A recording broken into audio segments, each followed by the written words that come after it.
Okay, guys, so welcome everyone. It's an official beginning of this webinar.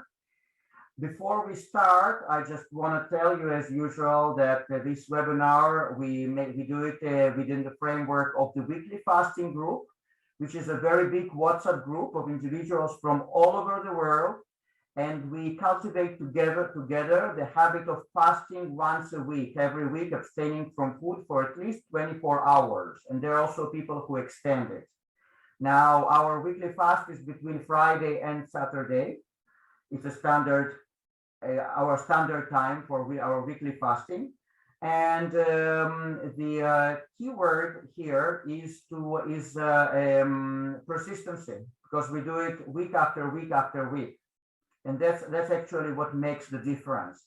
So if you're watching this webinar afterwards on YouTube, and if those ideas appeal to you, you will find my phone number, my WhatsApp number, sorry, below this video. My name is Arik, and I am the moderator of this group. So you're welcome. If you want to join this group, you can send me a WhatsApp message with your name, and I will happily add you. And today we have a really interesting subject of psychological aspects of fasting.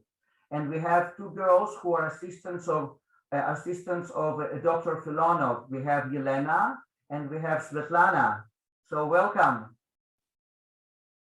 Thank you for having us. We feel honored to be invited and participate. Absolutely, guys. So, guys, now let's start the webinar. And there are a few very important subjects that I would love to discuss. But first of all, please, girls, could you tell us a little bit about your connection with psychology or with spiritual work, so that people know more or less what kind of questions that can ask you and what kind of subjects they can discuss with you. So Svetlana, could you please tell us a little bit about yourself? So as I am a holistic lifestyle coach, and I have all these approaches from different spheres, I use different tools based on what the person needs in that very moment. I have experienced different practices, and I learn different methods as well. So through this method,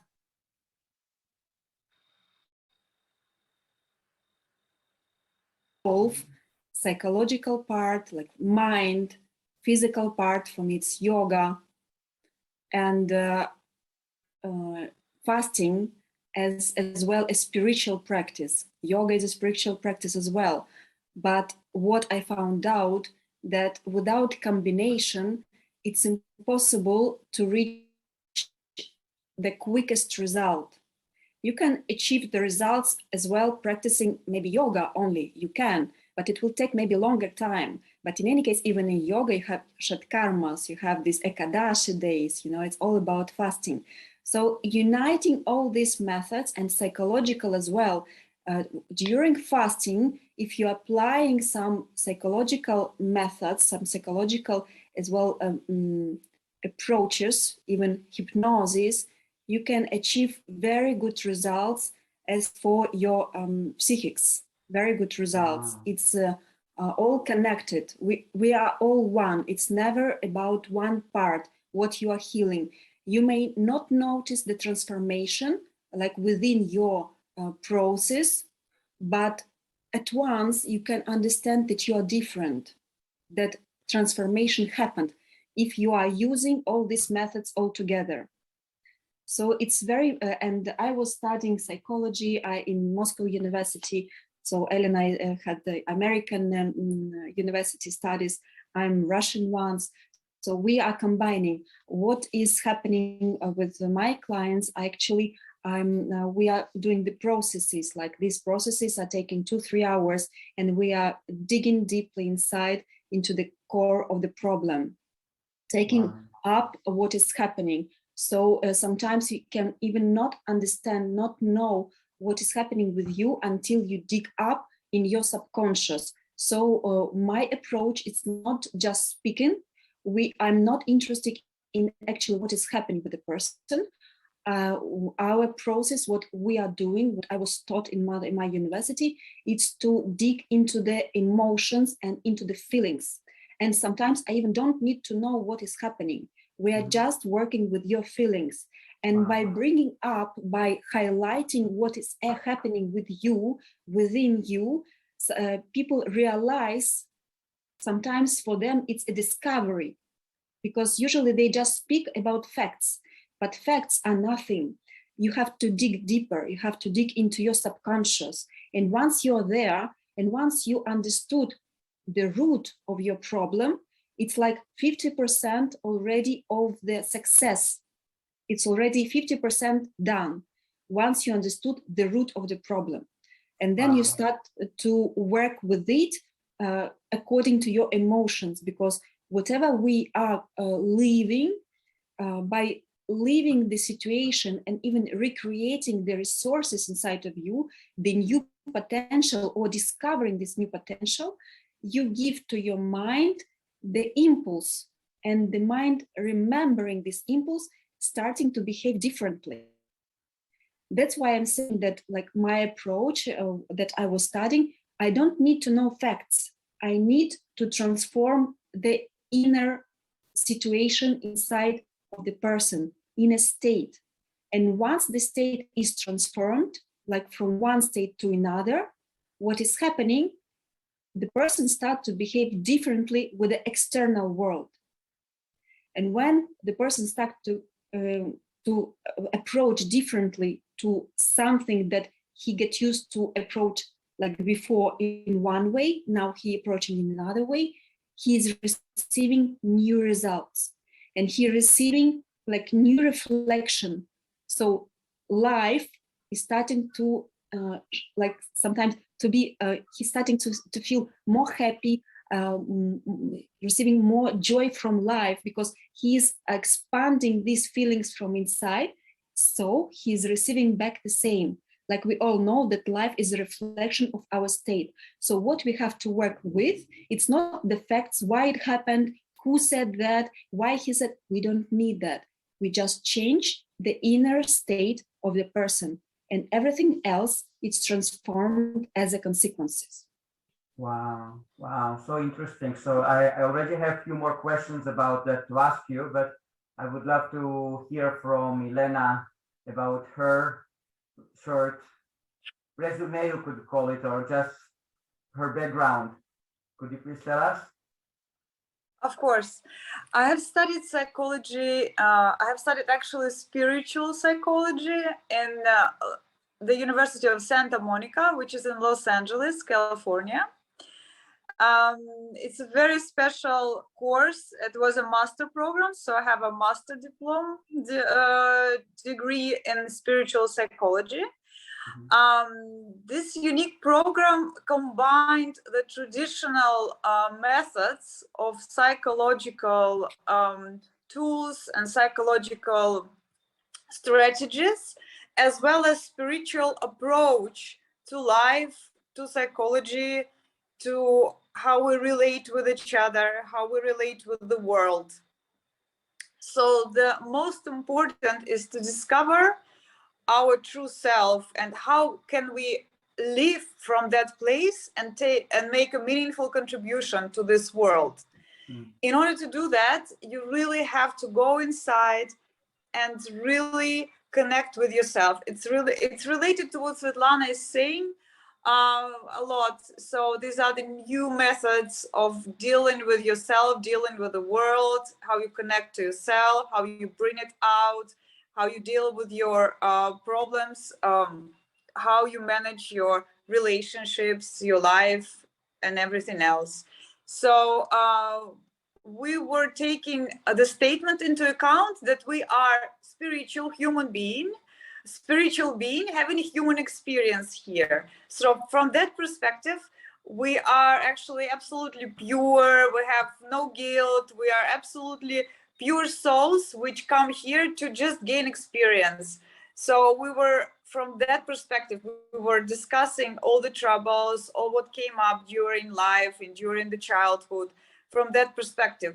And that helps a lot to see the guilt, the problem of guilt, which everybody has. And that's the major problem, is that people feel guilty towards themselves. They feel guilty towards their relatives, even towards God. And so that feeling brings a lot of other problems and other issues in life.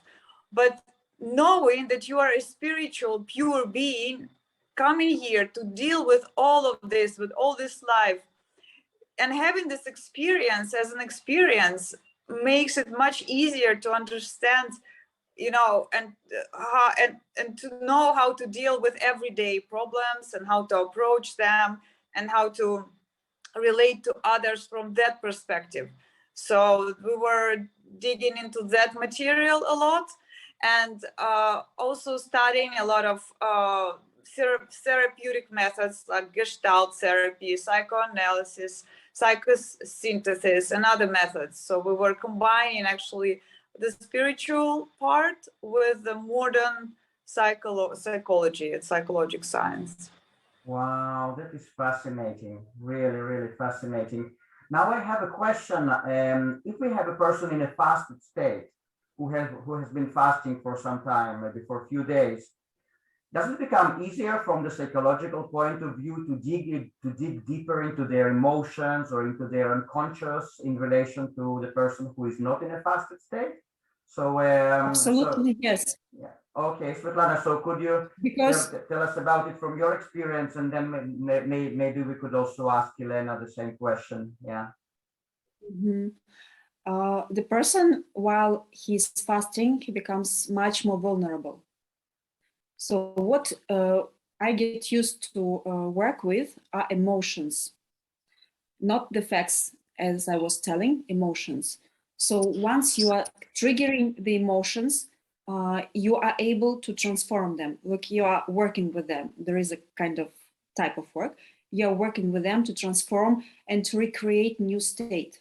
So it's much easier when you are on fasting. Why? Because your mind is not tricking you.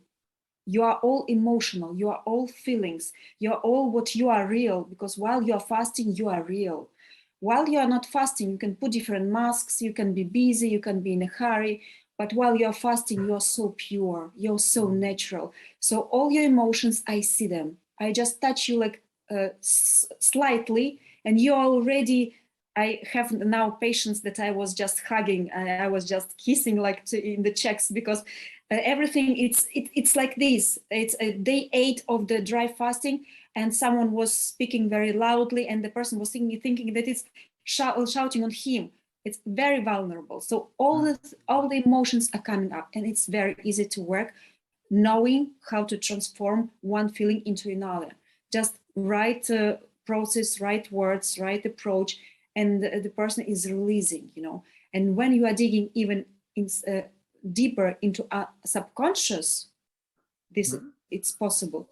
Then you transform literally on the very deep level. This is much easier on the fasting. So if this was the question, much easier and much more effective. Absolutely. Thank you so much, Elena. So do you have anything to add to that? Yes, it's actually very interesting, because what Svetlana is saying is absolutely true. And it has also a physiological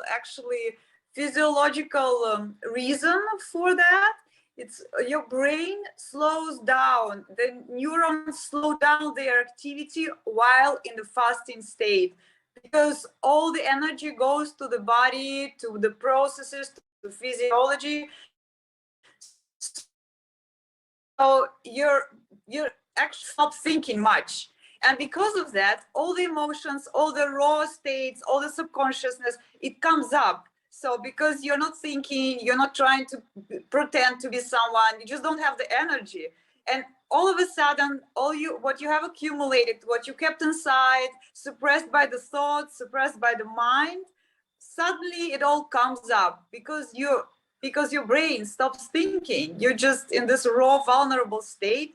And that's the exact right moment to dig into deeper levels, to talk to a person, to help him release a lot of negativity, a lot of things that he accumulated or she accumulated during the past, a lot of things from the childhood, a lot of impressions that were imprinted in your, subconsciousness without you even knowing it. So fasting is the best. That's why it's a spiritual process. That's why all the saints, the Buddhists fast, and in all religions, it's a very prominent practice. It's because of that. It's because your brain slows down and you become more open to work through the processes of emotional instability, of subconscious patterns.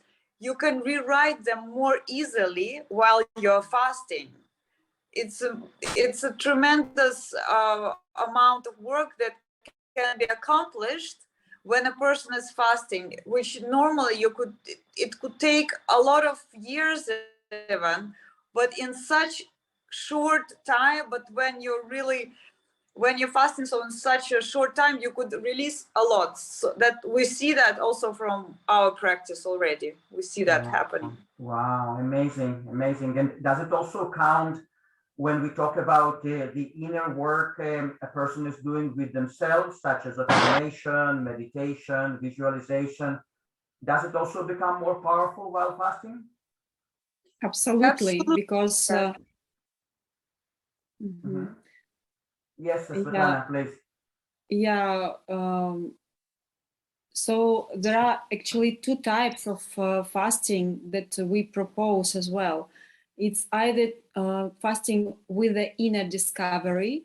It's much more emotional. It's much more difficult to go through because you find yourself finally with yourself in front of yourself, you and you. And some people are not get used to that, not get used to be with themselves. And for different people, it's hard time to be with themselves. So this is a very good moment to start meditating and to release your mind from the thoughts that will be coming. But this is a practice. Like when you are doing, for example, meditation for 10 days of silence. I don't know if someone have done that, but at the beginning, such thoughts are coming up that you can not even understand why they are coming up. They're just pumping up, like music that you heard, like movie that you've seen, like so, and it's so chaotic. So while you are on fasting and you with yourself, you start to have all these things coming up, and it's good to continue. It's like cleansing. And while you are meditating and you are breathing, what I was doing today with our patients, breathing, deep breathing, yogic breathing, and they were calming down. Their thoughts were having space. Like while you are breathing very deeply, you finally give to your mind the possibility to get rid of useless emotions, useless thoughts, and useless chaos in your mind. So this is very helpful. This is one of the type that one have to try, and where one have to arrive once. But to begin with, sometimes it can be very difficult, very challenging. What we suggest at the beginning, if someone doesn't know what to do, it's first of all to ask two questions. One, what goal you want to achieve with the fasting, first one. And the second, how you want to fast, what feelings you want to have during fasting. So what you can do while you are fasting, if you are not ready to stay with yourself, to discover more and more and to go deeper and to silence your mind, if you are not ready yet, you have work to do, you have family. So what we suggest is to make a schedule of what you will be doing during the day. It can be work, it can be family, it can be watching movie, it can be some artwork. When your mind will be busy, and like this, it will be much easier to go through. So there are two types, like one type is possibility to discover yourself, or another type, let go slowly. If you are not able yet, okay with that. We are all okay with that. Just train your body by distraction, your mind, and then you will arrive by liberating the energy, the mental pathology, because this pathologic energy will be gone within the time. And then within the time, you will be able to reach the moment when you will be able to meditate while fasting. So these are two types, two paths that one can choose at the beginning or even after. No worries, no hurry. We will all arrive at one point when we will have this silent mind. And this is beautiful state. Yeah, wow, thank you so much. So basically, if a person is not on a retreat, but has a busy family life, then probably the second path of distracting himself just by being busy is more suitable for them. Absolutely. When I started fasting, when I was preparing for my long fast, so I was preparing for 3 months, doing weekly fast, like 36 hours.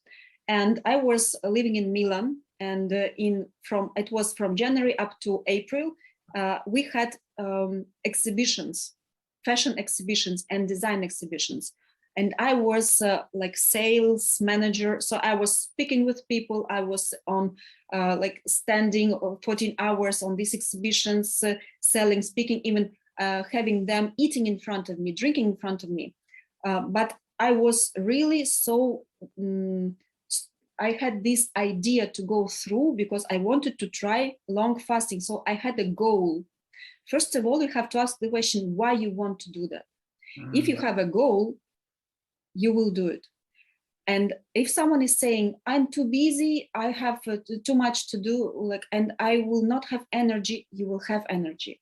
It's all about inner decision to do that. While since you decide to do that, you can do it. And when you are distracted at the beginning, it's much easier.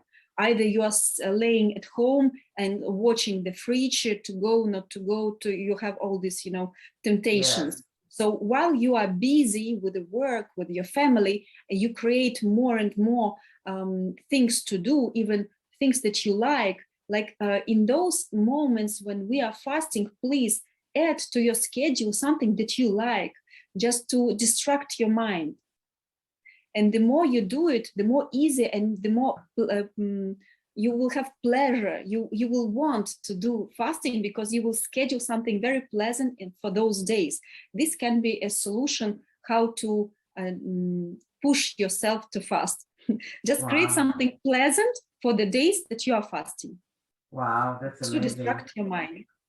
That's amazing. Elena, do you have anything to add? We started our discussion from the question whether if a person is working on themselves, doing some inner work, is it also going deeper than in non-fasted state? And then we discovered that yes, it is. So do you have anything to add to what Svetlana said?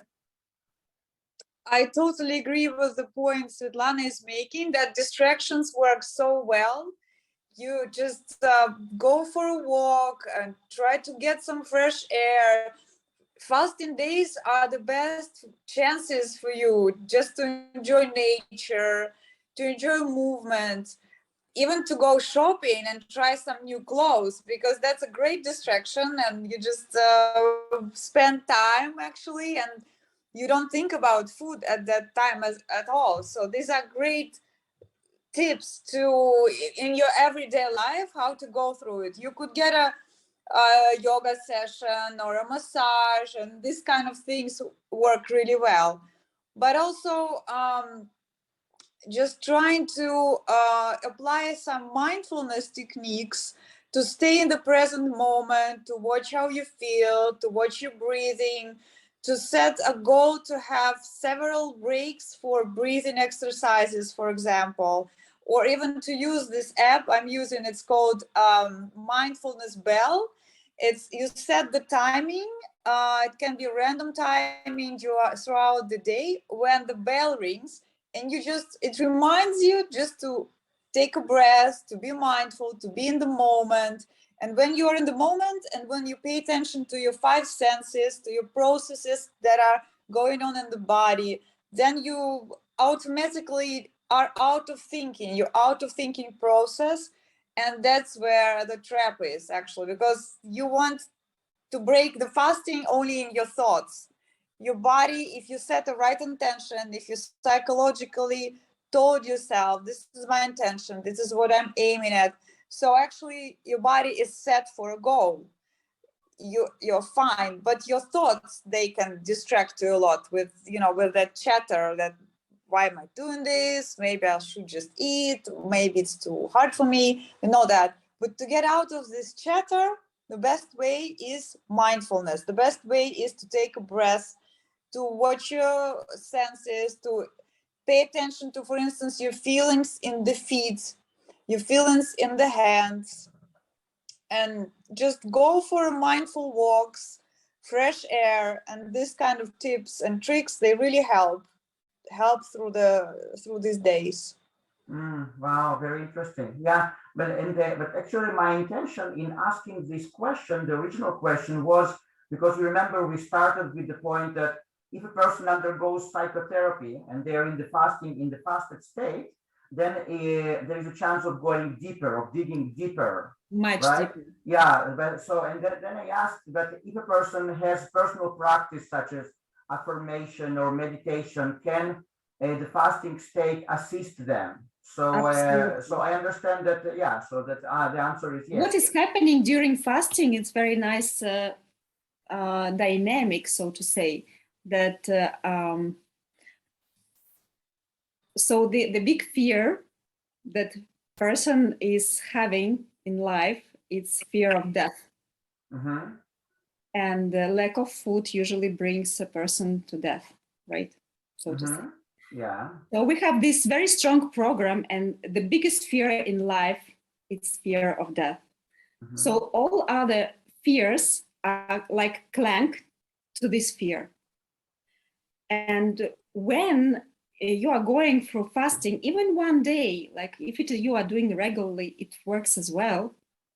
When you are doing that, and your program that you have to die if you are fasting, kind of, it's very subconscious. Uh-huh. So in a while, when body it's gaining benefits, it's happening like dissonance, and it's happening like clash of reality. And in this moment, the biggest transformations are happening.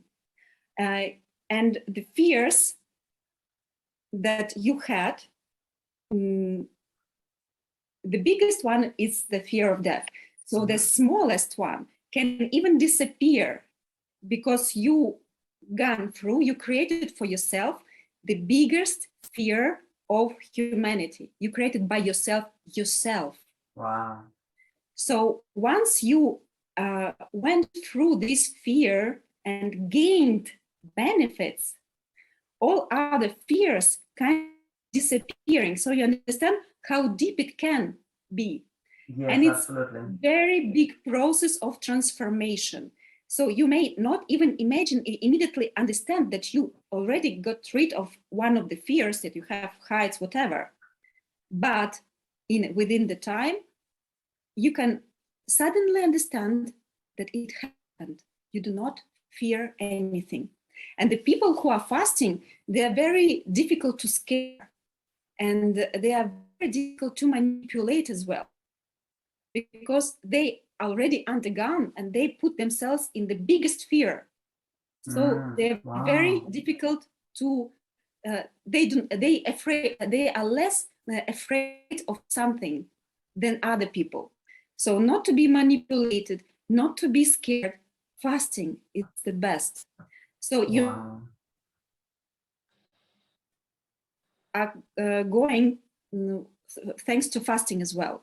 And if you are going with some practices, you touch the points that actually you may not even immediately understand, but you will definitely see the transformation. Definitely, it will happen. Wow, that's amazing. Now, I have another question, very, very important, because this group that I manage is built upon creating a habit, a new habit of fasting once a week. And many people are not used to that, and they have difficulty. They fall off the wagon, and like and then it's difficult to get back to this routine of fasting. So I would love to discuss this subject of creating a habit. What does it take? What kind of components do we have in creating a new habit, such as fasting once a week, doing prolonged fast once a year or once in a few months? What are the components of creating a new habit? So Elena, could you enlighten us on this subject? Of course, to create a habit, first of all, you really have to sit down and to write down your intentions, because this is something that really motivates you and keeps you going. If you don't have an intention or strong motivation, if you don't know for yourself, if you cannot explain to yourself why you are doing it, if you are not conscious about this decision to pick up fasting as a habit, if it will become much harder to follow up with your choice. So it's very important, from my part, I would say, to really sit down with yourself and actually write down by hand, because it brings extra patterns. If you write something down on a piece of paper with a hand, write down your intentions, write down your ideal vision, why you want to fast, how you're going to feel when you fast, how it will change your life, how it will change your relationship with others, relationship with yourself, what benefits you're going to get.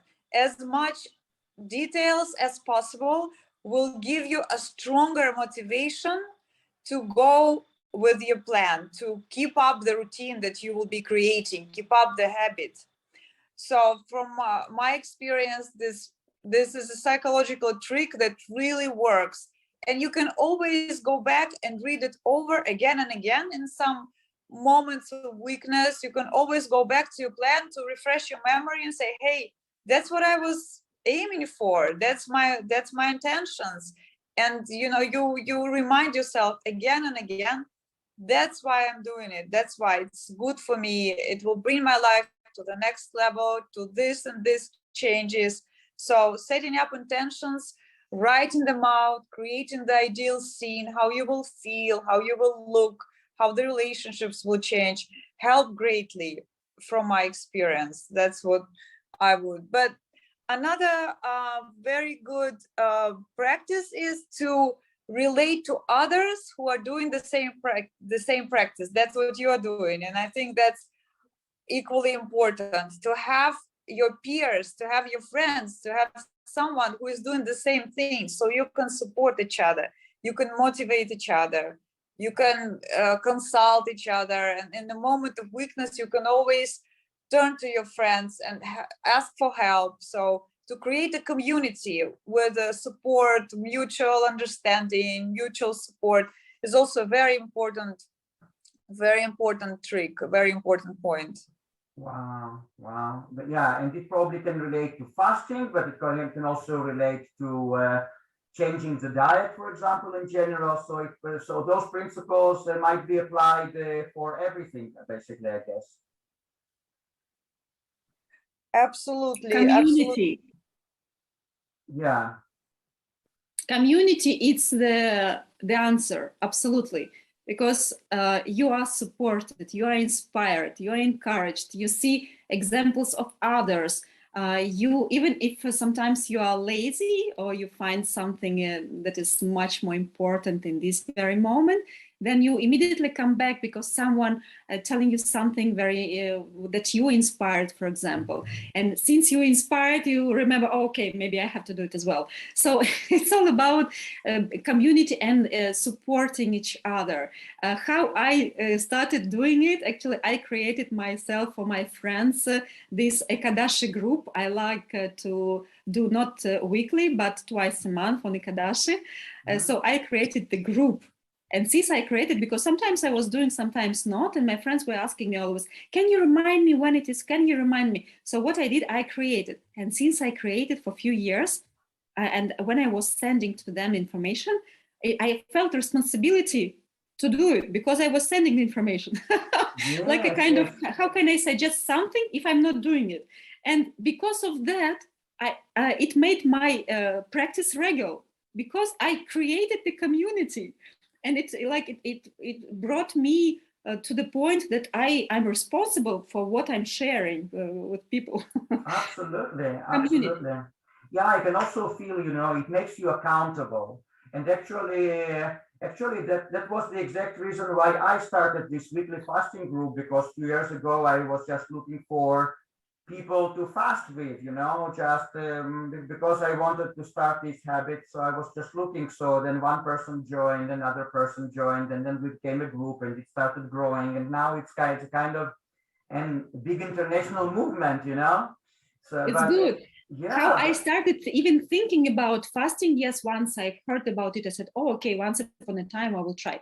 But then once I met a girl, and she was complaining about she couldn't lose her weight. And I started saying, oh, there is such a method you can try. And I started to say to her these things, like inspiring her. At the end, I went out of the bar, I remember, and said, oh, I inspired her so much that I'm inspiring myself. So I go do it. I will do it. So I inspired myself by telling to others.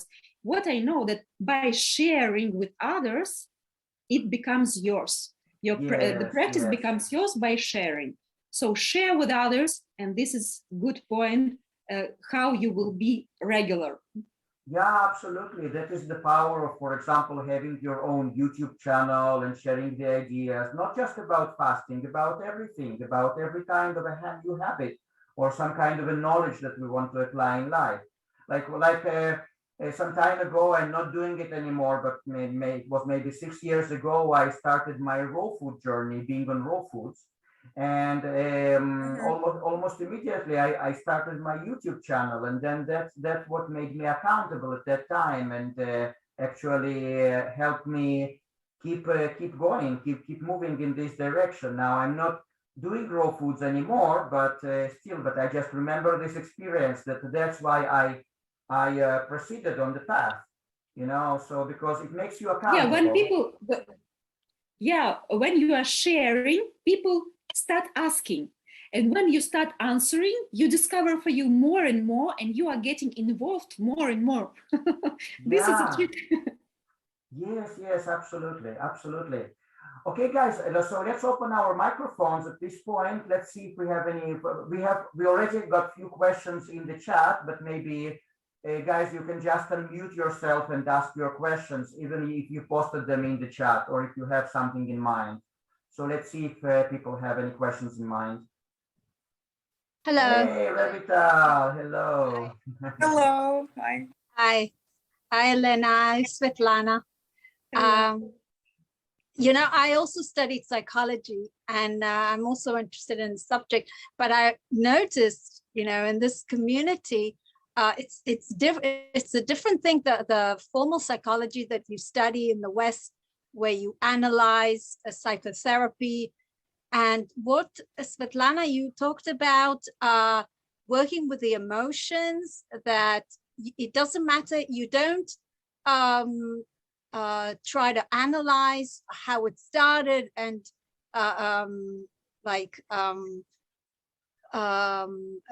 intellectually, but you said, could you elaborate on that? Also, Elena, you spoke about it, that you work with the emotions, and that's very interesting. Not because I've come across it, and it's different. You can speak for years and years about the problem, and analyze it from every perspective possible.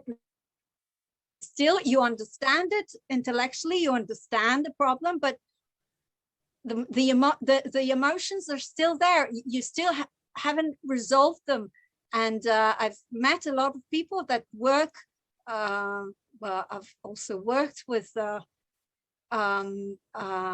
people that it's from and I felt it is more effective from working with the emotions, releasing the emotions.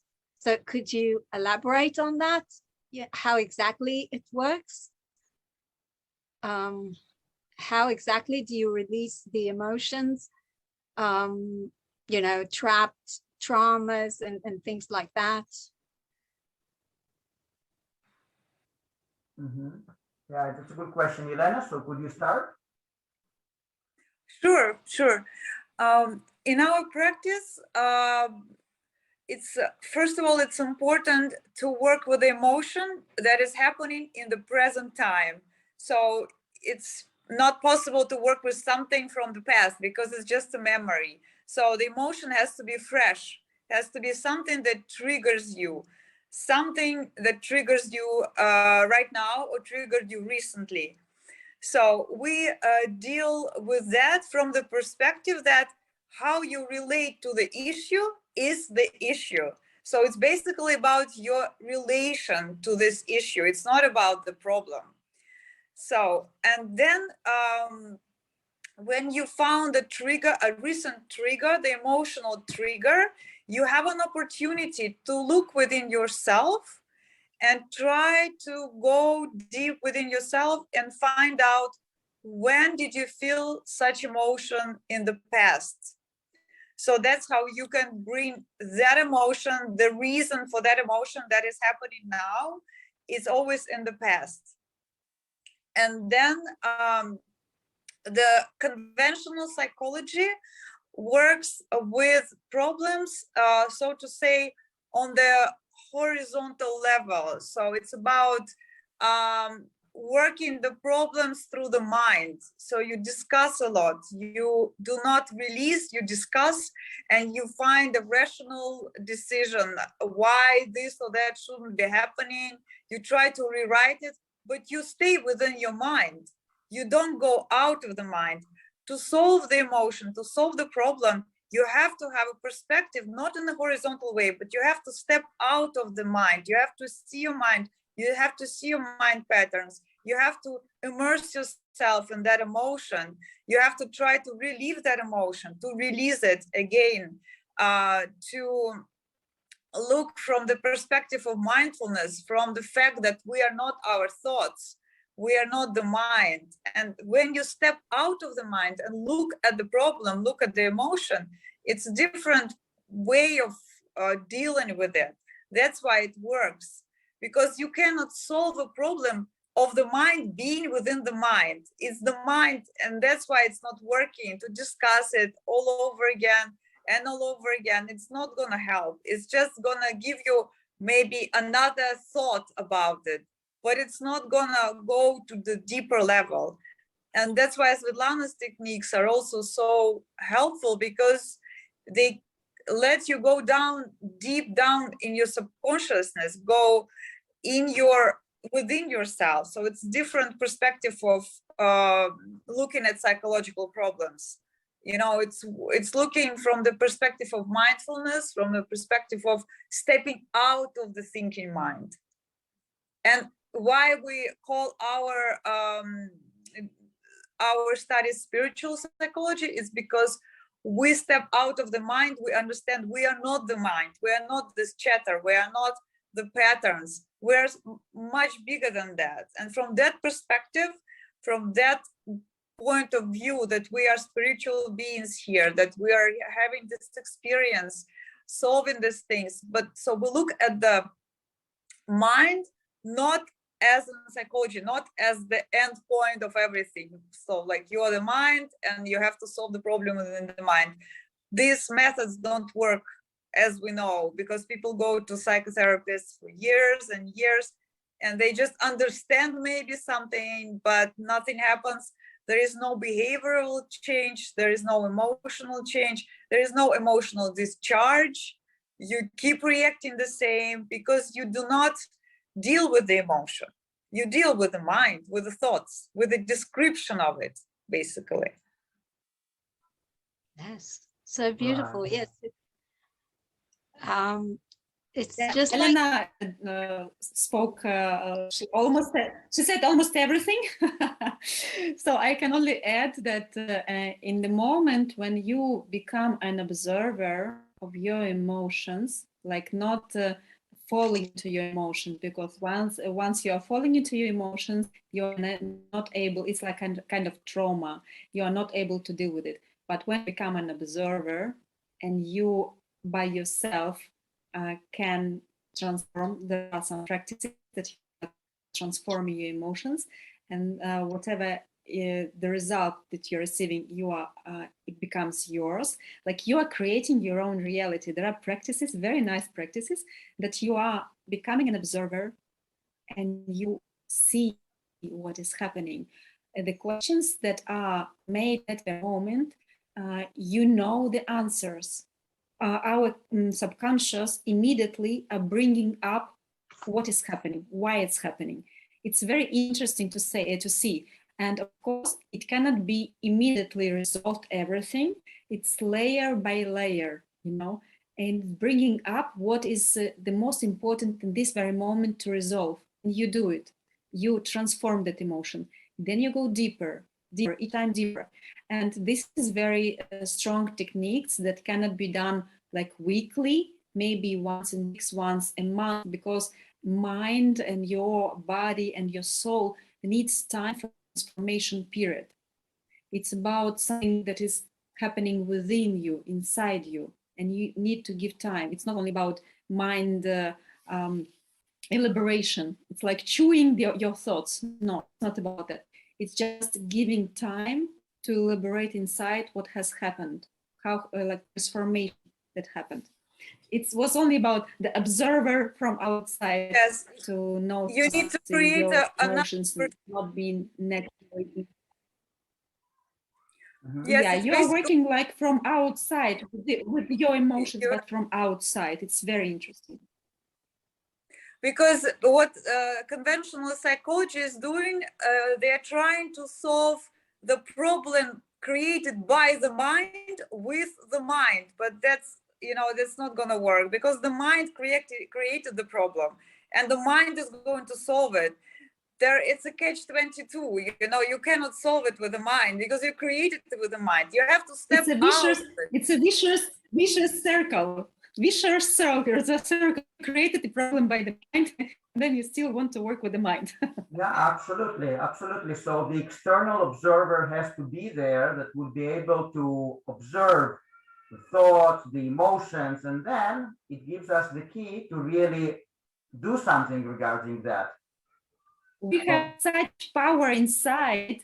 Everything is from inside. We can heal ourselves from inside, from everything, really everything. Yes. And this is beautiful. Yes, yes, absolutely. What you need, everyone needs, it's a correct guide, correct help, like doctor, assistant, psychologist, right. The correct one. Because no one is, like about fasting, I wanted to add something. If someone is helping you, like doctor, like psychologist, like any type of guide, if you are healed, it's not about the victory of the doctor. Those people are just helping you. Who is doing the real work? It's you. So it's your own victory. We only can say, wow, it works. So because you managed to heal yourself from whatever psychological problems, physical problems, it's only you. And when you go through day fasting, you gain so much inner respect for your inner strength that this gives you the power to go on, because you made it, and it's like inner respect, and it's a victory. And what is happening with the patterns when you are rewriting the pattern of your life during the fasting? So once you managed one thing during fasting, like personal victory that you did one day fasting, for example, this victory that you manage, you are capable, right? It's applied to other spheres of life, because your mind, okay, we have to deal with mind in any case, already has this pattern that you can. And this will be applied to other spheres of life. This is beautiful. Wow, that is amazing. That is amazing. Okay, I would love to, we also had a few questions from Sanjela, and I can see that she's here. I'd like to say some more things. So shall I say it later or now? Okay, okay, you can say it now, and then Sanjela, then we will get over to you.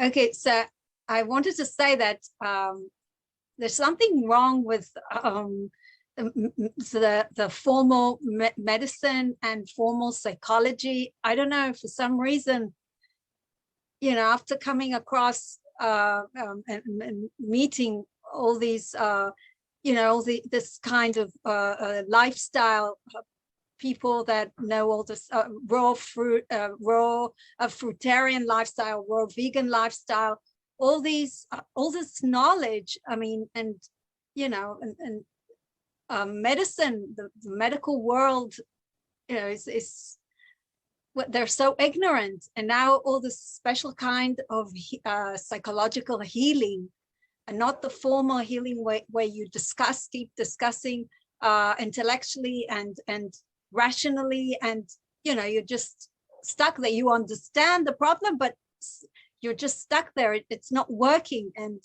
you know, meeting people like, no, it's all about being lazy. The majority, unfortunately, are lazy, because what you're speaking about, it's about very important inner work. And people want to take a pill and they believe that it is a miracle. They are ready to pay the psychologist every week, paying a lot of money, and they're saying, oh, I'm paying. So since they are paying, they think that this they did everything they could. But really, to do a work, inner work, it takes courage. It takes to look into yourself inside, what is happening.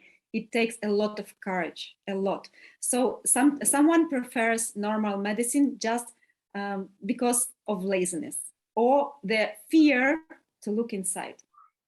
But it's ineffective. They do more damage than good. As we say, we're here like souls. So means that kind of soul came here to experience this type of life, to experience these emotions. We have to respect this choice.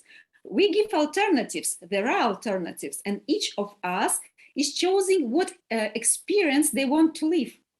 Why to prohibit? They can live this experience. Let them go. Let them live life. Okay, maybe they're at a certain level. They're not ready to move to the next level. They're not there. So I don't know. I just, it's amazing. I'll listen to the recording again. I was trying to write everything you said. It was so beautiful, but I didn't manage to write everything. I'll just go over, you know, all these insights and all this beautiful knowledge. I mean, you just can't learn it anywhere else. It's, I mean, all these, the truth. Why isn't it available for everyone? It is available for who wants to find it. Yes, yes. Okay, guys, let's other Thank you guys. very much, Elena and Svetlana. Thank you for the question. Thank you. Okay, Sanjela, so you posted a few questions in the chat, so maybe you could unmute yourself and just ask directly. Yeah, definitely. Hello.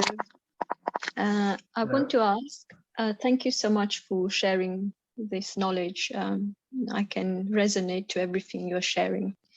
I want to ask, when one is not fasting, do you recommend fruits diet or raw vegetables? And what are your thoughts on cooked food? Is that okay? Yeah. It's a very individual thing, you know. We are not recommending any particular specific lifestyle, because every person is so different. Someone is ready to go raw, someone is ready for juicing, to do these things. You know, you have to understand, it's not a mental decision. Okay, tomorrow I'm gonna eat only raw food. You have to be, you know, your mind has to be expanded, so to say. Your consciousness has to be on a higher level in order to follow such diets and in order to do juicing and not ruin your health. Because if you're not spiritually ready for this, you will damage your health. So it's not, you cannot prescribe a particular diet to everyone, because it's really differs per person.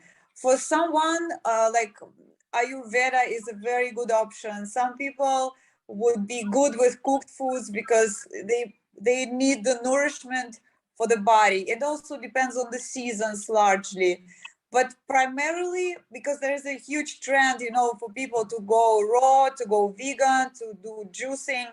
But a lot of people, they don't realize that these are practices for someone who is on a actually higher level of consciousness, and only then you will not ruin your health. Only then you will be able to go through this, because your body starts functioning differently when your mind is expanded, when when you do some inner work and all these things, and then you naturally go to these styles of eating.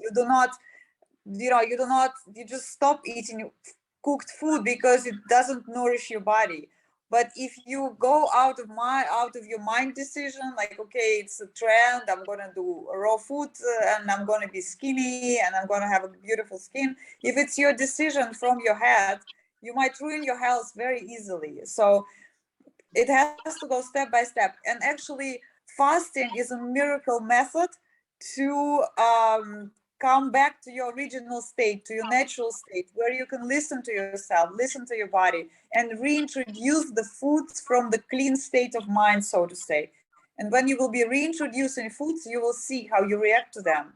After fasting, it's much easier to see and to pick your style of diet, which is specifically for you, meant for you at this period of your life. And it can always change. So there's nothing which is not changing. Life is a process of change. So is diet, actually, and everything else.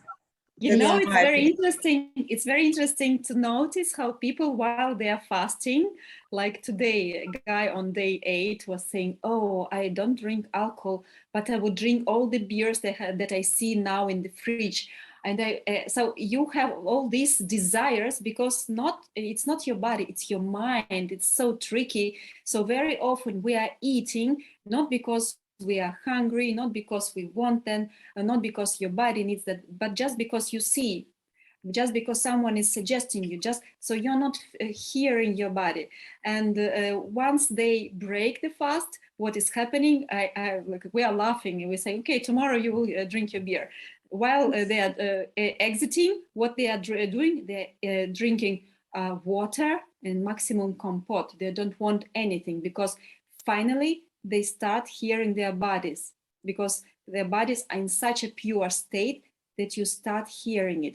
And while you are fasting, you're giving the possibility to finally hear. And you heard like once your body, another time, third time, and you start to be in contact with yourself and choose for yourself what is good for you. This is beauty of fasting. It's a kind of freedom of choice. You are not kind of manipulated by external world. You don't want nothing but what your body needs right now. This is a beauty. No one can tell you what you have to eat, absolutely.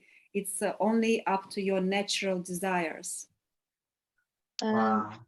Yeah, Your inner guide will tell you that, and fasting is the best method that I've discovered that evokes actually your inner guide. As far as the foods are concerned, as far as relationships are concerned, it's just something from within comes to the forefront when you fast, and then you can just trust this intuition and find the best diet for yourself. And from my experience, sugar cravings disappear, coffee cravings disappear. It's all that our mind tells us to eat, but our natural state is pure. We need water, we need basic things, and not more than that at the end of the day. What is happening as well when you are fasting, you decide to fast, right? No one pushed you to fast. So what is happening within fasting? It's that it was your freedom of choice to eat or not to eat. So what is happening when you already have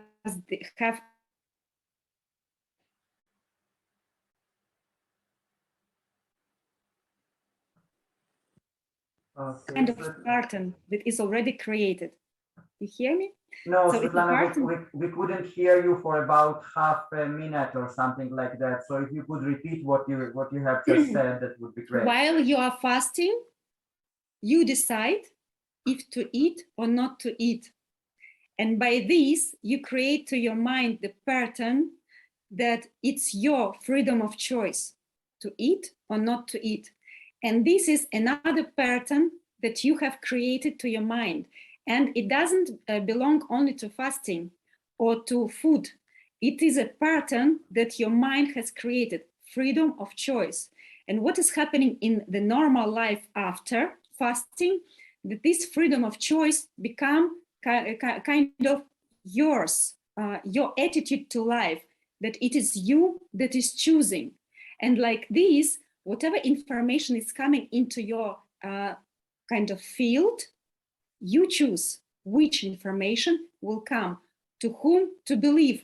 And with the freedom of choice, you are difficult to manipulate, you are difficult to scary. And actually what is happening, that your decisions, next decisions, each decision, it's made already from freedom of choice. And if these decisions are made from freedom of choice, then your destiny is changed, your life is changing. So it's a kind of correlation, it's very beautiful. So, and you decide for yourself, you're responsible. This is beauty of it. Yeah, Wow. new pattern that is created as well. Wow. Sanjela, do you have any more questions? Yeah, I was saying that actually I've been, my body is getting drawn to more fasting and fasting, but then I'm also losing a lot of weight. And so I thought that I'm happy to fast, and I've also been on fruits and like smoothie, and then the body wants to only have juice, so I'm only having juice.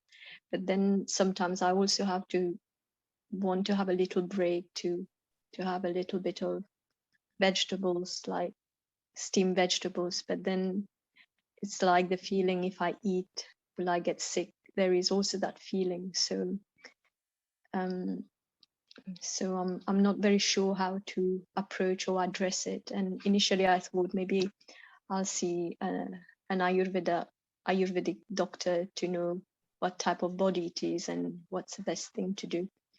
But things are a bit on hold at the moment. I'm just doing the juicing and just waiting how to get things clarified. And if you want to know the opinion of the Dr. Filonov, I can tell you the opinion of Dr. Filonov about that.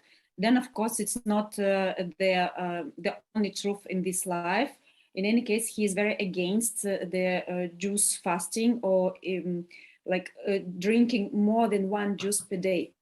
Because what he's saying, that when you're eating fruits, the juice of the fruits, while you're, for example, chewing apple, for example, in the mouth, part of juice remains in the mouth. Then you are starting to swallow, and it goes to each organ where it has to go. It arrives the certain amount of juice. So it's very soft when you are eating a fruit. When you are drinking directly only juice without fibers, it goes directly to pancreas. So it hurts pancreas. What is doctor suggesting? It's to drink not more than one juice per day. I know that there are a lot of fastings with the juices. People are healing with the juices. I'm not a doctor. I have no idea what is right, what is not right. I cannot be against or pro. So I'm just following my body, and my body, as for now, didn't ask me for only for juices. So, but doctor, when we are doing the program offline, online, he never ever agree people to drink juices. Most over after exit. When you are exiting, he's asking, first of all, water, then compote, then boiled food for at least 3 days. Otherwise, he's saying that you will ruin your pancreas. I'm telling the words of doctor. I'm not a doctor, so I'm just sharing with you his opinion. Thank you so much. Sanjela, do you have any more thoughts or questions or comments? I was like asking about, about the boiled vegetables and things like that. How can I like introduce it without having the fear of it might make me bloated or things like that, because that's how I was feeling before. What kind of fear you have about that? Fear is because I used to when I was eating normal food before, then after a while I started to feel bloated, gas, and then that's why I thought maybe I'm going to switch to fasting because that will heal the body. So I want to know how to incorporate the fasting and also introduce the maybe boiled vegetables as well. But how long are your fasting periods? Can you tell us more about the dynamics of your fasting? Well, I started in February. I was on smoothie, and then around 21st of Feb, then I started to go on fruits, just because so that I could have elimination of the body and clean it, and this is till now. So you started actually. It's well, like you mean fasting.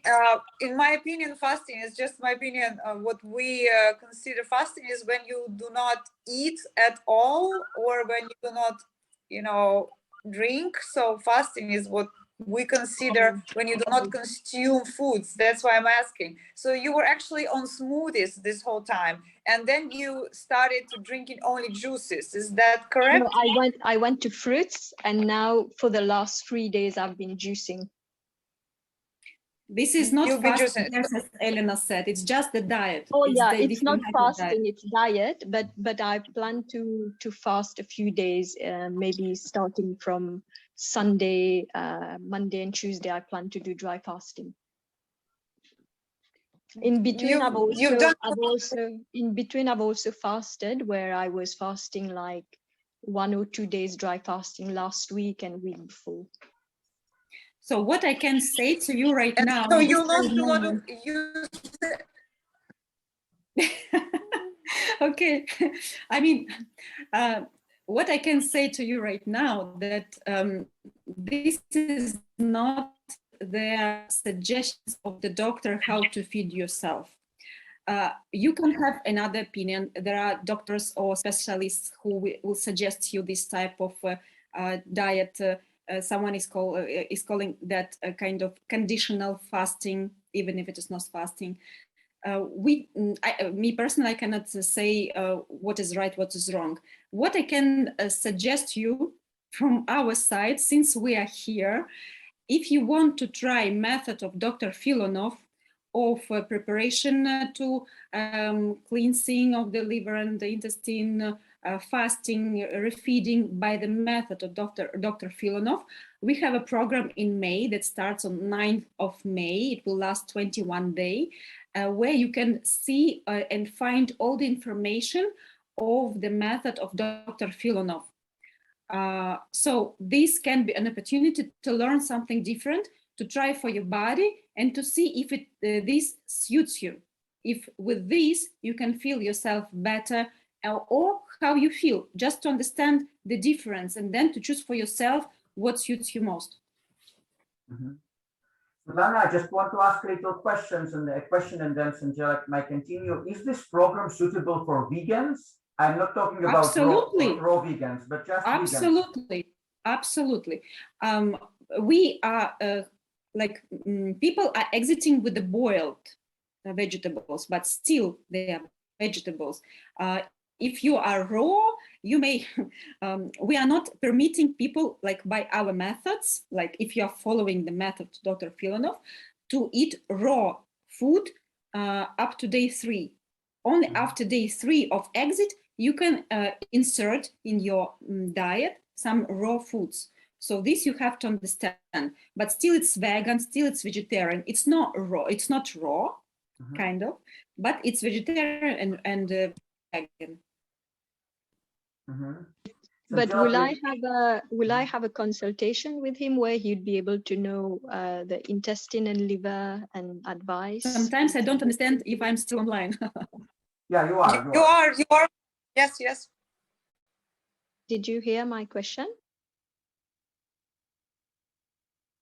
Hi. Svetlana, did No. you hear the last question of Sanjala? Yeah.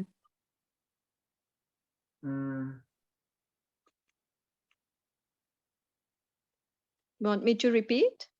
No, but it looks like she got disconnected. Yeah, go on. Svetlana? Yes, Yeah, I think can you repeat the question, please? I was saying with the doctor, would he do a consultation to know what's going on in terms of the liver and the intestine, or do we just simply go into the direct fast and things like that? How does it work? If you want a private consultation, I can organize it for you. Otherwise, you go with a program created by him and supported by him and supervised by him, because if we don't know the answers, we are always asking the doctor. I think I'd like to have a consultation with him, and then can go with the, okay, with the fasting. Just because ask. At least you'll have an ask idea. Arik for my number. Yeah, okay. Absolutely. At Ask least he'll Arik have for an my idea number, where I'm at. and we will get in. Yeah, and then he can give Absolutely. me some. He will tell you what he thinks in very direct way. Yeah. Exactly. Then that way it would be good idea to go. It works. Yes, Sanjala. So you can either send me a message to get the Okay, numbers, or perfect. but you will also find all the details of all the contact details below the video. So Okay, thank yeah. you. Yeah, perfect. Okay, guys, that we have also a few questions that we got on WhatsApp, but maybe some other guys from here have any more questions. Do you have any more questions? Okay, so I would love to ask this question. For example, when people fast, they usually get different repressed thoughts and repressed emotions might appear. Different obsessions, different what's called demons.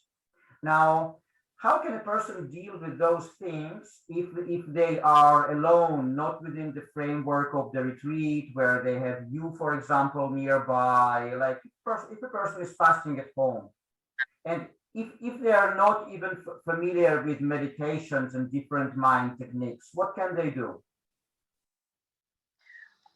a very good technique is called free form writing.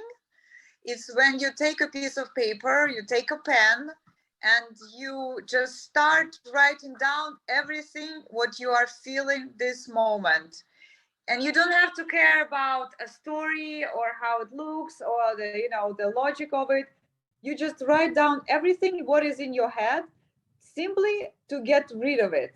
So you just keep writing, keep writing until this energy is all on paper. And then you can even light a candle while doing this, because the candle, the light, will absorb this negative energy that will come up with that writing process. It's actually a very powerful energetic practice. So, and then you can write for like 15-20 minutes. Doesn't matter how you write, you just get it out of your system. It's like a self-supporting practice that you can do. You don't need anyone else. You just need a time alone without interruptions. You just have to be alone, and you just write and write and write your disturbances. Give it to the paper. And then as a ritual, you can burn this paper or shred it. So without reading it, it's very important not to read what you've written. It's very, very important. You just, when you're done, when the energy is done, when it's gone, you will feel it. You will stop writing. You will just take this piece of paper and you burn it. This practice is very, very powerful. It really helps you to release that negative energy, because that's all about it. That's all about the energy that is accumulated. It has to be gotten out of your system. And that's one of the greatest way to do it when you are alone, when you cannot talk to a psychologist or even a friend, or it's like a self-help technique that really helps. Or you can use some mindfulness techniques as well. You just count your breathings from 1 to 10. You sit down and you just try to concentrate only on your breath and just count them from 1 to 10, and then again and again and again. That also helps to calm down your mind. But free-form writing is a very powerful tool, I would say, in that case, because you work with yourself. You don't need anybody else in that case. Mm-hmm.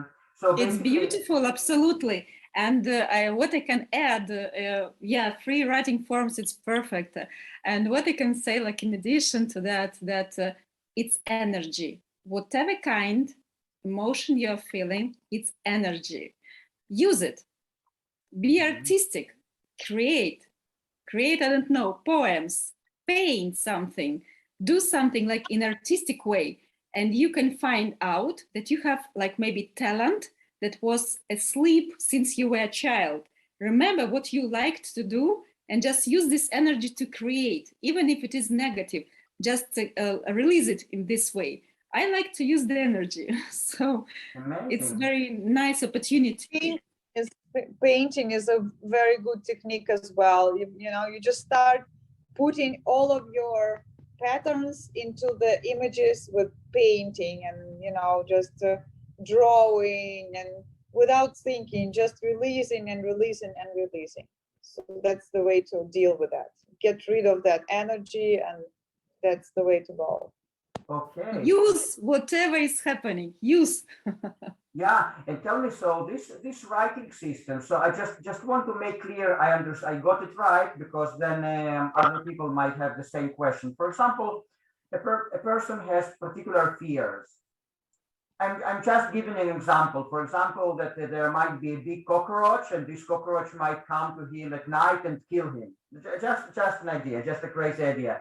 So that's basically what the person has to write, like there is this big cockroach and he kills me, and so that basically that's the idea. Yeah, you just it's absolutely true, and it works. Yes, you just write everything, describe it in detail, go through it, relieve it, write everything in detail. When you do that, you will realize that it's not a real thing. It's something which is in your head, and you express it on paper, and you burn it as a ritual. You burn it, you really burn it out, and then you feel the space. You will feel the space that is around yourself, that is within your head, that is created within your head. Because all the fears are mental projections. They are not real. All the fears, it's something that we have in our head as thoughts. Because when situation comes, when the cockroach gets out at night, you will know what to do. You will do it automatically without thinking. So basically, it's only your fear. It's a story in your head. And if you get rid of this story by writing, you don't pay attention to how you write. You write everything. It can be half phrases, small phrases. You can curse, you can do whatever. You just have to write everything what comes to your mind. That's the technique. Or you can create a fairy tale out of it. It can be very, very artistic way. Artistic way, sorry to come in. But you can create something new, special. So this way you kind of transform the energy. You take this negative you bunch transform, of energy, and then you create the ending of the fairy tale as you wish. Good idea. Good idea. Now tell me, girls, now I also announced another point that we are going to discuss, is that the point of moods, not necessarily the thoughts, but just moods. For example, a person just gets depressed or gets angry, different moods. Now, what would be the psychological tools for dealing with moods, especially in the fasting state? Now, Svetlana, maybe we can start with you this time.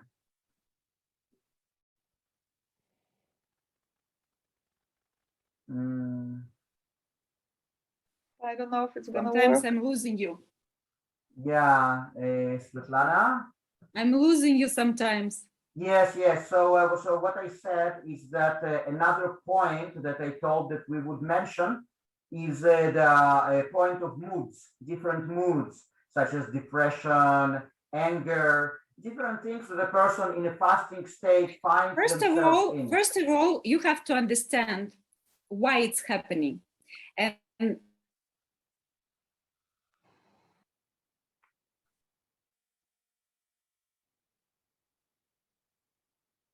everything depends on liver. Your mood depends on liver. So, and when the liver is cleansing, your mood is getting worse, but it's a benefit. If you understand that in this very moment, when you are anxious, when you are angry, when you want to cry, you have to be thankful for your body and for your liver that it's cleaning, it's cleansing, it's going through the process that afterwards will make you feel better. You will be flying after. So when you are understanding the process, that this is the cleansing process, you love it, kind of love it, but you understand it, you are more aware of it. And I can suggest like physical activity that can bring you adrenaline into your body and transform this energy in something positive, because after doing like yoga, when you're starting to do breathing exercises with the yoga, we will definitely insert some yoga practices in our program. We just started with the program, so, and with the work, we didn't manage to do that, but we will do. So when you are doing it, after 1 hour, even if you are fasting of the breathing exercise and yoga, you are releasing. You are releasing the blockages that are creating this anxious. You're releasing the aggressiveness. You're releasing the tensions, because your body, it depends as well on the blockages in the body. You're all tensed. So when you are releasing it, everything, and you understand that with awareness what is happening with you, you live emotions differently. And what I would suggest, it's not to hide them. It's totally normal to be, to cry, to be angry. It's totally normal. So people around you have to understand that. You have to explain to them what is happening with you. And like this, you will not feel guilty. You will not feel yourself not normal. Just explain and be happy that this is happening, and live it, live this emotion. Only by living, we are releasing. If we are hiding, if we are feeling guilty, we are creating more traumas. Leave it, release it. Okay, okay. So, Elena, do you have anything to add in terms of moods? Well, that's a great point Svetlana is making. It's again, it comes down to being aware of what is going on. You have to be aware of the physical processes, why it's happening, and of the emotional processes. When you are aware, when you know why it's happening, when you're conscious while it's happening, it helps a great deal to go through these things. And releasing is a powerful thing, of course. You have to really give yourself this permission to not hold it and to release it, because that's your personal cleansing process, and you just have to welcome it, because that's why you are doing it. You are getting rid of it. You're getting rid of the problems on the physical level and on the psychological level. That's the healing. That's how it goes. It goes through aggravation. So it brings up everything in order to be seen, to be acknowledged, and to cleanse. Okay, okay, okay. So we are going to wrap it up. We're going to finish quite soon. We still have few questions here that we got on WhatsApp, and after that we will talk a little bit about the upcoming online program that you are going to lead with Dr. Filonov. Yeah. So let's just do it really fast. So a person is asking, in what ways it is recommended to integrate dry fasting into life? In what age? No, in what ways? In what ways? I don't know. In what ways? Yeah, in what ways? Yeah. Just put an intention. What do you mean, in what ways? Yeah, actually it's difficult to understand the intention, the idea of a person. So I will just skip it. I will go to the next one. How to remain committed and disciplined and capable with fasting during demanding work schedules, and if subsequently required extended periods of time in front of laptop. So basically, if you have intensive work schedule and if you have to spend many hours during the day in front of the computer, how to stay dedicated and how to stay disciplined in terms of fasting. Intention is everything. And then if you are distracted by work, it's even easier to go through. Yes, you have to realize actually it's a good thing. If you have work to do, if your schedule is very busy, it works to your advantage when you're going to fast on those days. That's actually a benefit. And then the second point is, again, you try to concentrate on one thing you are doing right now, and that would be your job, your task at hand. So you concentrate on that task, and then having in mind that this will help me fulfilling this task fully, putting my attention on that task of job, of computer, sitting, doing your work, this will actually help you to go through the fasting day. So in my practice, I actually combine very busy days with the dry fasting days, and it's amazing because the mind is much more clear, because the mind is clear. The energy is going directly to the task without going to digestion or anything. So when I fast and I do demanding tasks, I perform actually much better. But it takes the understanding. So you have to understand, you have to explain to yourself that this is my advantage. It's going to be to my advantage. I'm going to be doing my job. I'm going to be concentrating on my job, and I'm going to be going through this day much faster than when I would be just sitting on the couch and looking at the fridge. That's the worst case scenario in this Absolutely. case. Yeah. And the benefits, if you think about the benefits that you are gaining afterwards, this pushes you to go on.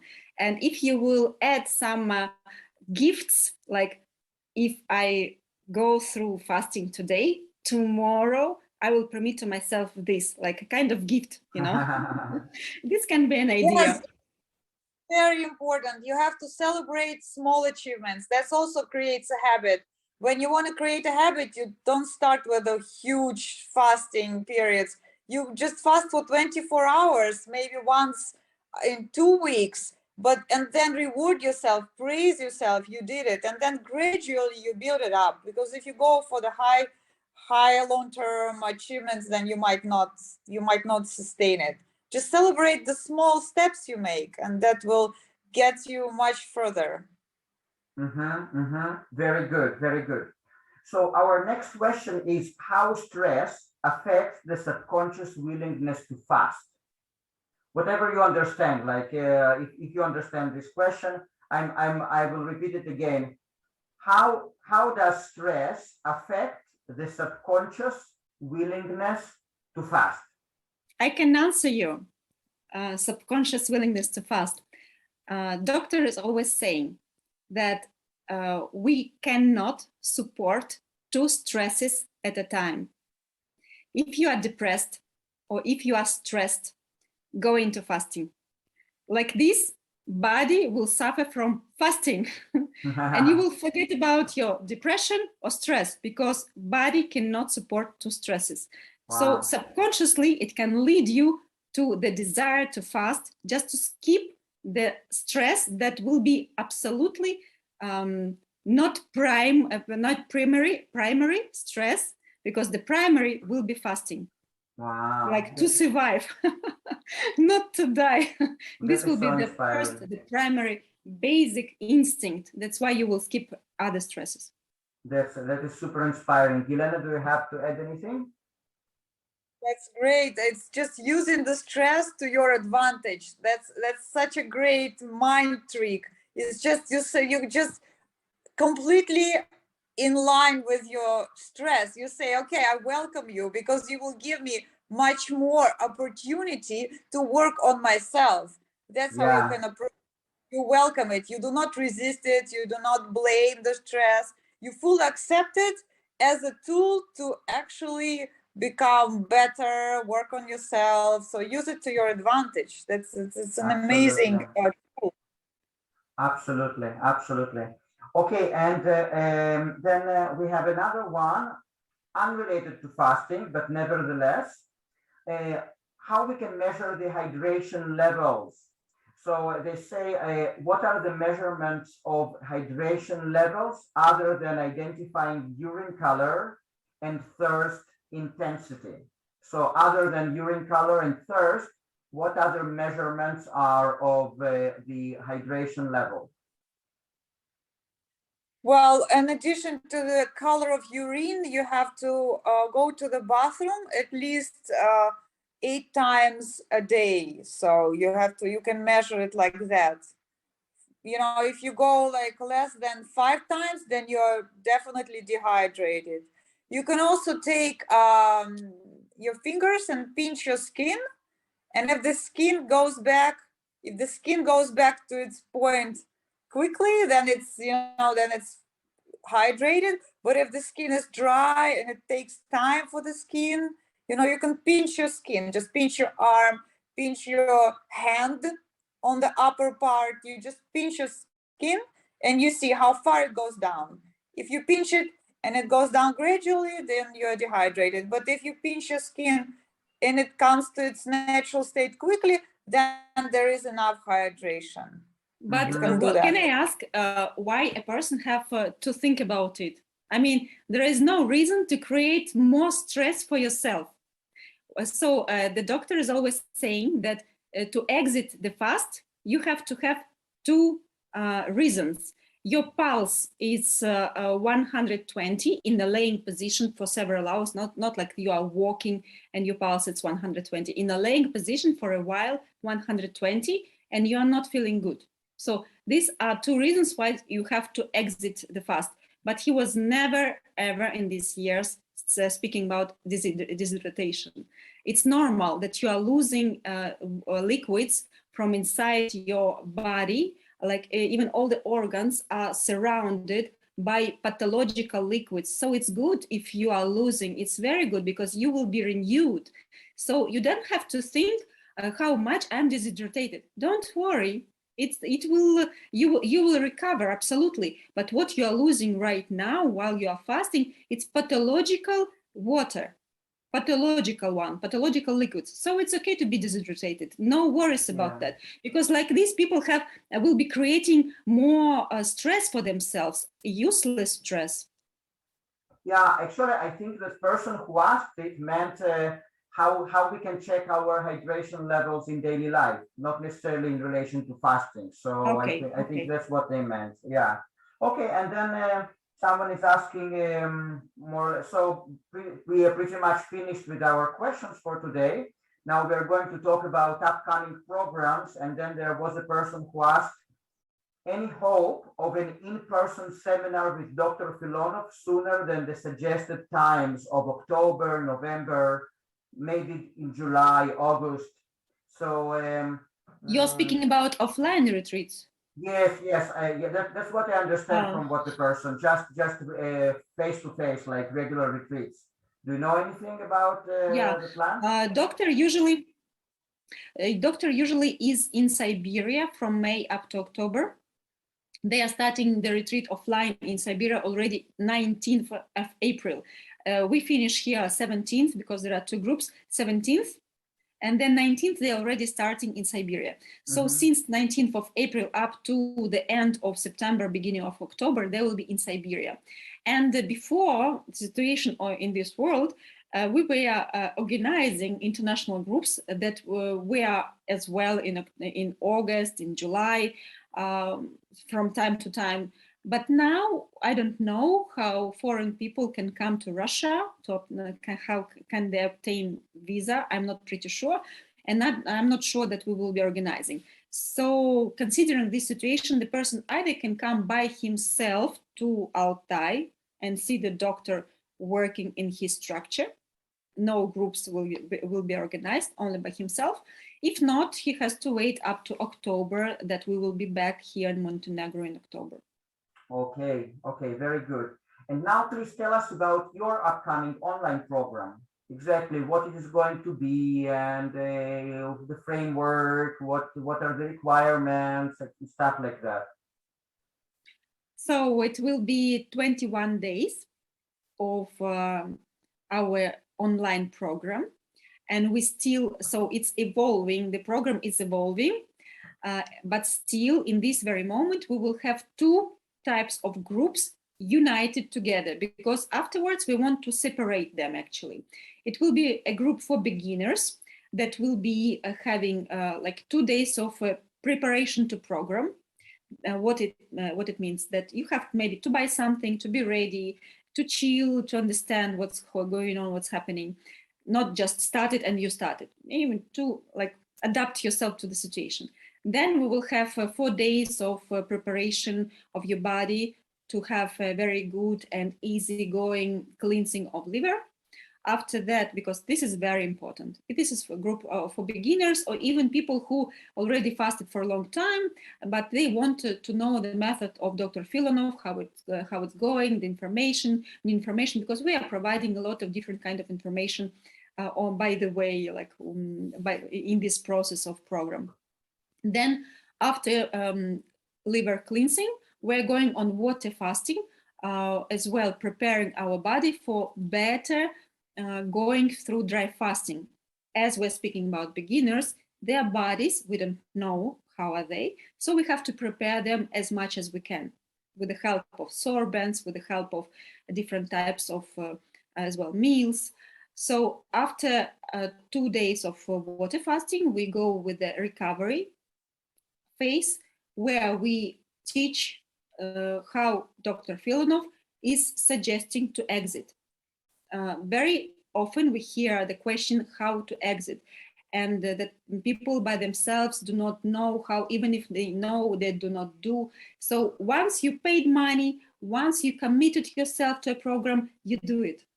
This thing, you know, you have a support group. You have your family, like your fasting family. You have a support group. That's an important thing as well, of course. And so once you committed yourself to the program, you stick to it. And then after recovery, and we do the recovery twice. What does that mean? That doing it twice for the beginners, you get a new habit as well, how to exit correctly. And then after recovery, so we go to dry fasting up to 3 days. Usually our participants are doing 3 days of dry fasting.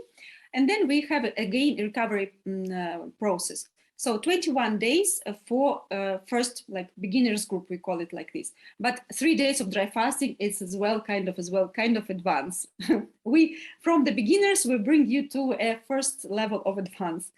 Then we have a parallel group that is going together, that is doing a cascade fasting. It's as well 2 days of preparation. Then you do 5 days of dry fasting as well with the people, with the kind of community that we have created. And then as well, the information is coming. Then you have a recovery plan. Then you have again 5 days of dry fasting because you are committed, you are in the group, you are supporting each other. Then again, recovery plan. And like this, you are like committed to the group. You maybe it's not your first time, because now in our group we have people who already fasted with us even offline, but they know how to fast, they know how to exit, but they want the company, they want to be followed, even if they know everything, just they want to be with us. So it's a family style as well. So these are two groups that will be going parallel all together, doing each of them what they want to do. We do not force anyone. Of course, if you have never done before something with Dr. Filonov, we would suggest you to start with the beginners, but not because you haven't fasted before maybe, but to understand the process, how it has to be done regularly. And then when you already know how to do it, you can do it by yourself, even cascade fasting. You will get all the information, necessary information that will help you to do your practice that will bring you benefits, that will not damage you. You will be aware of what you're doing. The awareness, it's the key, really. When you know what is happening, what instruments to use, what is better, and then you can suggest to others. And what I was saying, by sharing with others as well, you know, you learn even better, and you make it your experience by sharing with others. You make it your experience, and it becomes your style of life. So these are two groups that we are doing as well this time together, but maybe after we will divide the groups. Wow. Elena, do you have to add anything? Yes, I think it's very important what Svetlana is saying. It's such a tremendous help when you have a program, when you have a protocol, which is developed by a medical doctor who has 30 years experience working with patients, with people face to face. So he's been through so many patients, so many illnesses, so many cases that he developed a sophisticated protocol that is presented in the program of how to cleanse the body, how to prepare for fasting, how to exit the fasting. Once you master such protocol, you become confident in your fasting practices. So you can implement the fasting practices with confidence that it will not ruin your health, because doing fasting without a protocol, without just here and there, okay, I'll eat fruits, I'll drink juices, then I don't drink juices, like that type of fasting, it can really ruin your health, really. And doctor has many cases of people who did such practices without following any strategy, without consulting professionals. Then they come to the doctor with a lot of problems, and he actually gives them this sophisticated thought through protocol of fasting, which he developed for 30 years. And it's a gradual process. It's never 5 days or anything. It's 21 days. You prepare, you cleanse your body, you do it gradually, step by step, then you learn how to exit. And when you know that, then you can do it for yourself with confidence through the rest of your life. Yeah, So otherwise you go telling people that dry fasting is not working or it's damaging your health because you do not have knowledge, the correct knowledge. Right. Doctor tells a lot about there are many lectures of the doctor included in the program where he describes a lot of things, a lot of issues. He describes the types of fasting. He really defines what fasting is, because people call fasting being on juices, being on smoothies, which is not technically, it's just eating actually. So the doctor explains a lot of things and gives a lot of supporting techniques, how to support yourself, support your body, self-support while fasting, self-massage techniques, and so on, which you cannot find anywhere else. It's expertise of 30 years in one program. Yeah. Yeah. Okay, guys, so you will find all the contact details of Svetlana and Elena below this video. So do not hesitate to contact them. And so again, what are the dates of this program? When does it start? It's from 9th of May up to 29th of May. And before starting this program, does the person need to change their diets or anything in their lifestyle? We do it gradually within the program. That's why we have 2 days of a preliminary phase to the program, where the person can buy stuff that he may need or the tools that he may need within the program. We do not we make it really very simple, and we do not change immediately everything. Like, person is continuing to live its own life, continuing to work, but still acquiring new knowledge and new habits, and this is cool. No, we do not require anything because we are not going into long dry fasting. So we are doing it gradually. That's why it's okay just to learn with us within the program. Yeah, okay, really cool, really cool. Okay, Svetlana, Elena, thank you so much. It was a fascinating webinar, lots of knowledge, lots of inspiration, and I actually look forward to inviting you again to be with us and to talk maybe about other subjects. So we will definitely keep in touch. We will be happy to be with you. You're inspiring us a lot, and as we always say, by sharing, it becomes our knowledge. Absolutely. So thank you so much. And guys, thank you very much for coming.